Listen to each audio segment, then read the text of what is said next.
जोहार नमस्कार। आप देख रहे हैं जीटी रोड लाइव और मैं हूं आपके साथ मृदुला। और हमारे साथ आज मौजूद हैं हमारे सहयोगी अभिषेक सिंह।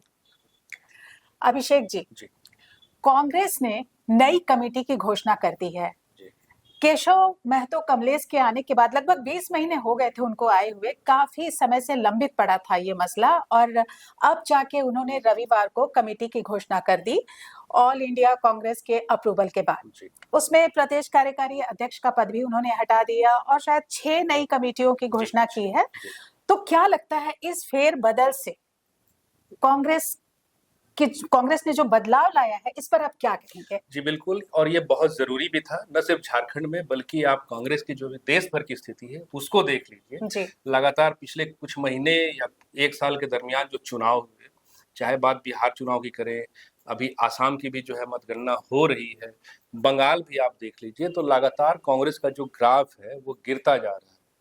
कहाँ कांग्रेस पिछले चुनाव में आसाम में एक अच्छे पोजीशन पे थी, तो इस बार जो मतगणना की स्थिति है उसमें उसे भारी नुकसान होता हुआ दिखता नजर जी, आ रहा है। बंगाल की बात करें तो पूरे के पूरे 294 सीटों पे कांग्रेस ने अपनी दावेदारी की थी, जी, बिल्कुल। 294 सीटों पे उसने चुनाव लड़ा था। लेकिन जो आंकड़ा ऐसा लग रहा है कि कहीं सुपड़ा साफ ना हो जाए।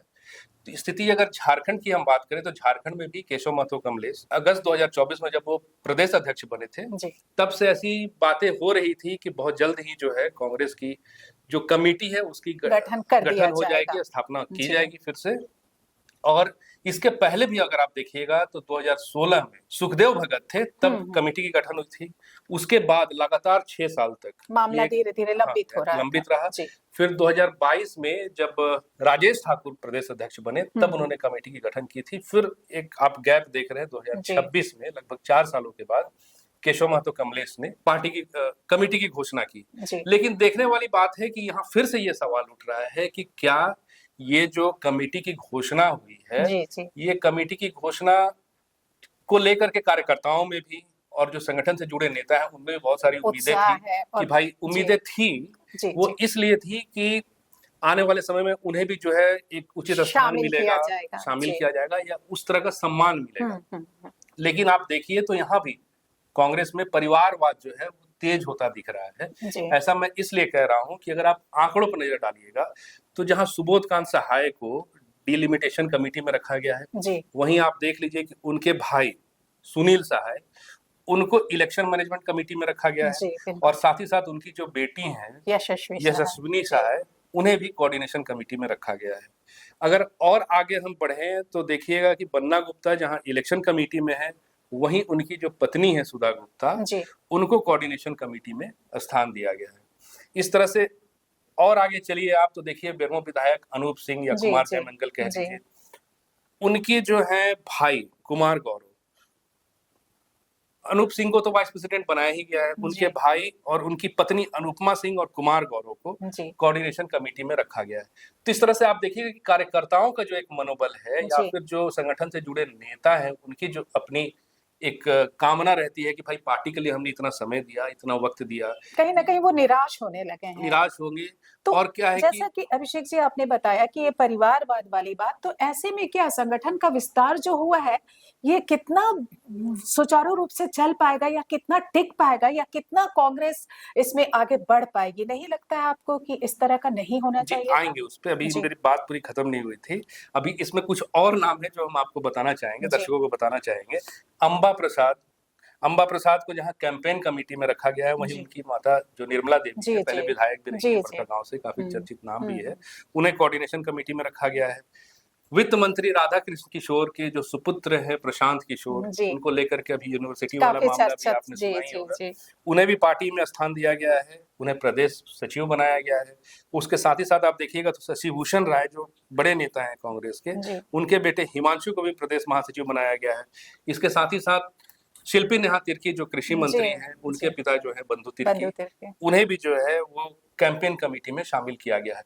तो इस तरह से आप देखिएगा तो एक तरह से परिवारवाद की जो बात है या परिवारवाद जो है, ये कांग्रेस में कोई नई बात तो नहीं है। जी, लेकिन जब संगठन की बात हो, जहाँ पे कार्यकर्ताओं के साथ जी, साथ जो संगठन से जुड़े नेता हैं, उनकी उतनी ही जरूरत होती है, चाहे वो चुनाव के समय हो या किसी और समय पे हो। तो वहां पर इस तरह का भेदभाव निश्चित रूप से जो तो है मेन तो कार्यकर्ताओं से ही संगठन जी चलता है, बिल्कुल या कोई भी चुनाव में जो भी कार्य करते हैं वो कार्यकर्ता ही करते हैं, जमीनी स्तर पे जो वही काम जनता से जुड़ी करते हैं। जी समस्याएं बिल्कुल। हो या उनकी आवाज हो जी उसको सुनने वाले तो वही जमीनी नेता है, वही संगठन से जुड़े लोग हैं और इनके थ्रू ही एक चैनल होता है मैडम, उसके थ्रू जो है शीर्ष तक जो बात होती है वो पहुंचती है, या फिर आपको शीर्ष की जो बात है वो जी जन तक पहुंचाना हो तो उसमें भी संगठन से जुड़े नेता या कार्यकर्ता जो है इनका एक अहम और बहुत बड़ा योगदान जी होता है। जी जी। तो क्या लगता है ऐसे में कि ये परिवारवाद वाली जो संगठन का विस्तार हुआ है, इसमें कांग्रेस आगे बढ़ेगी और पीछे नीचे गिरेगी? मैं वही बात कह रहा हूँ, अभी आप देखिए लगे हाथ जो चुनाव हुए राज्य में नगर निकाय का जो चुनाव जी हुआ, इसमें भी आप कांग्रेस की स्थिति को देख लीजिए, जी हालांकि वो तो दलों के आधार पे था नहीं जी लेकिन समर्थन तो था ही, जी था। वहां भी कोई बहुत बढ़िया रिजल्ट जो प्रदर्शन चाहिए नहीं क्योंकि कर पाई कांग्रेस।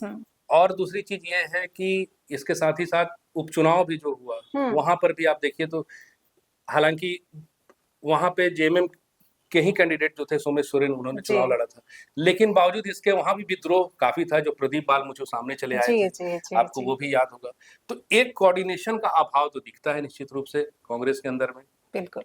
एक बात और कहना चाहूंगा मृदुला जी कि हम्म। कांग्रेस के लिए अभी सबसे बड़ी चुनौती उसके अस्तित्व की है। जी आप बिल्कुल। लगातार देख लीजिए, चाहे कई एक राज्यों में चुनाव देख लीजिए, अभी जी। साउथ के भी जो चुनाव हो रहे हैं वहां पे भी देख लीजिए, हर जगह नहीं, पे साउथ में, लेकिन केरल में तो जी कांग्रेस ने भी काफी अच्छा प्रदर्शन किया आज। यूडीएफ का जी प्रदर्शन हाँ। अच्छा रहा है, जी नो जी, डाउट अच्छा रहा है गठबंधन जी। वहां पे लेकिन इसके पहले वाले चुनाव में भी देखिएगा तो उस समय यूडीएफ का जो प्रदर्शन था वो ठीक नहीं नहीं था, था। और इसके साथ जहां जहां चुनाव हो रहे हैं वहां हाँ, पे वहां कांग्रेस पर की जो स्थिति स्थिति है, अच्छी नहीं थी। आप आसाम की बात देख लीजिए, जी आसाम में जहां जी। पिछले बार 45-46 सीटों पे कांग्रेस की जीत हुई थी, हम्म। इस बार वो आंकड़ा सिमट करके 25-26 सीटों पे अब तक जो है जी जी वो आ गया है। झारखंड में भी अगर कांग्रेस को फिर से वापसी करनी है तो निश्चित रूप से ये परिवारवाद के साथ साथ में उनमें एक अग्रेशन भी दिखना चाहिए, जो एक अग्रेशन का अभाव आपको अक्सर दिखता है, और उसके साथ एक सामंजस्य का भी अभाव। अब आप देखिए कि अगर एक गठबंधन के घटक दल है झारखंड जी मुक्ति मोर्चा और जी बिल्कुल। कांग्रेस, तो फिर आसाम में जब चुनाव हो रहा था तब दोनों आमने सामने क्यों हुए? बिल्कुल नहीं होना चाहिए नहीं था। होना चाहिए था। ऐसी बातें भी कही गई कि शायद संभवतः झारखंड मुक्ति मोर्चा के द्वारा कुछ सीटों की मांग की गई थी जी। गठबंधन के आधार पे ही, हम्म। लेकिन वहां पर भी जो है कांग्रेस 2 से 3 सीटें से मतलब ज्यादा देना तालमेल ये आपस में जी नहीं बना 2 पा से रहे 3 हैं। सीटों जी से ज्यादा देने के लिए तैयार नहीं थी। इसी तरह आप देखिए कि बिहार का भी जो चुनाव है जी वो वहाँ जेएमएम आज तक बोला जी नहीं, जी जी कहने के लिए हनुमान कहे जाने वाले इरफान अंसारी हो या फिर कांग्रेस के अन्य नेता जो झारखंड में सरकार में है, जी कम से कम इनको तो वहां पे इनकी पैरवी करनी चाहिए थी, लेकिन बिल्कुल। वहां पर भी उनकी नहीं चली। तो ये सब जो छोटे छोटे चीजें हैं जो एक गठबंधन और सामंजस्य का अभाव है, निश्चित रूप से ये कांग्रेस के लिए और वो भी प्रभावित। झारखंड में जी प्रभावित एक तो हो रहे हैं खतरे पूरी की पार्टी। घंटी है बिल्कुल जी। बिल्कुल बिल्कुल। और अगर कार्यकर्ता और संगठन में मजबूती नहीं हो तब तो बात और बिगड़ती हुई जी नजर आ रही है। साथियों, आपने सुना हमारे सहयोगी अभिषेक सिंह जी ने अभी जो बातचीत हम लोगों ने करा, जो इन्होंने कहा, राष्ट्रीय स्तर पर तो कांग्रेस में परिवारवाद शुरू से दिखता था, लेकिन अब प्रदेश लेवल पे भी परिवारवाद का दिखना ये अच्छे संकेत नहीं है।